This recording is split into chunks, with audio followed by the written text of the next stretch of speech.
నా కష్టాన్ని చేసి నా కుటుంబాన్ని పోషించుకోవాలి, లేకపోతే నేను ఏ విధంగా ఈ లోకంలో జీవించాలి, నాకున్న అప్పుల బాధలు బట్టి, నాకున్నటువంటి ఆర్థిక ఇబ్బందులను బట్టి నేను బాధపడుతూ ఉంటాను. అయితే దేవుడు చెప్తా ఉన్నాడు ఏంటంటే, వారందరికీ కూడా ఆకాశ పక్షులను చూపిస్తూ, ఈ ఆకాశ పక్షులను చూడండి, అవి విత్తవు, అవి కోయవు, కానీ నేను వాటిని ఏం చేస్తున్నాను, పోషిస్తున్నాను.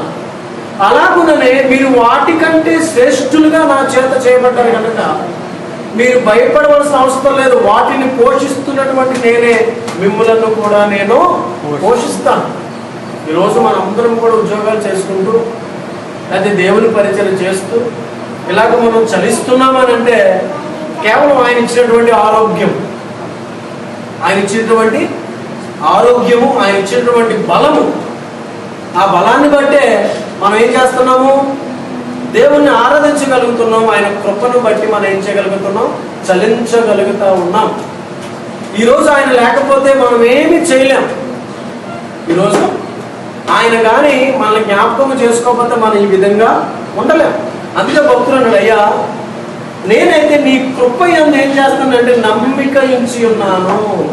నిజమే కదా, ఆయన పట్ల నమ్మిక ఉంచితే చాలు, సమస్తము కూడా సమకూడి జరుగుతాయి. అందుకే ఇంకా కింద వచ్చిన అంటాడు, యెహోవా నా కొరకు మహోపకార్యము చేసి ఉన్నాడు కనుక నేను ఆయన ఏం చేస్తాను, కీర్తించదను. అంతే, మనము ఏమి చేసిన ప్రభువుని స్తుతించాలి, కీర్తించాలి. ఎందుకనంటే చెప్పాను కదా, మనకి జీవం నుంచి నడిపిస్తున్నటువంటి దేవుడు ఆయనే. ఈరోజు నా బలాన్ని బట్టి నేను చేసేస్తున్నానండి, నా శక్తిని బట్టి నేను చేసేస్తున్నానండి, లేకపోతే నాకున్న తెలివితేటలను బట్టి ఈ లోకంలో జీవించేస్తాను అనుకుంటారు చాలా మంది. కాదు కాదు, అది కేవలము దేవుడు మనకు అనుగ్రహించినటువంటి గొప్ప. ఆయన మనల్ని జ్ఞాపకం చేసుకున్నాడు కనుక ఎల్లప్పుడూ కూడా ఆయన యందు భయభక్తులు కలిగి జీవించడం నేర్చుకోవాలి. మనం ఏం చేయాలి, ఆయన కృప ఎడల నమ్మిక ఉంచాలి. అంతే, ప్రభా నీవు మాత్రమే చేయగలవు, నువ్వు ఉంటే నాకు చాలు, ఈ లోకంలో సమస్తాన్ని కూడా నేను జయించగలను ప్రభు అనేటువంటి నమ్మకం మనలో ఉంటే చాలు.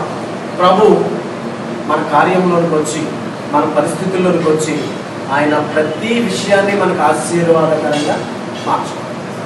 కనుక ఈ మాటను బట్టి ఈరోజు దేవుడు మనకు సెలవిస్తున్న మాట ఏంటంటే, మనము ఆయన కృప యందు నమ్మిక ఉంచాలి.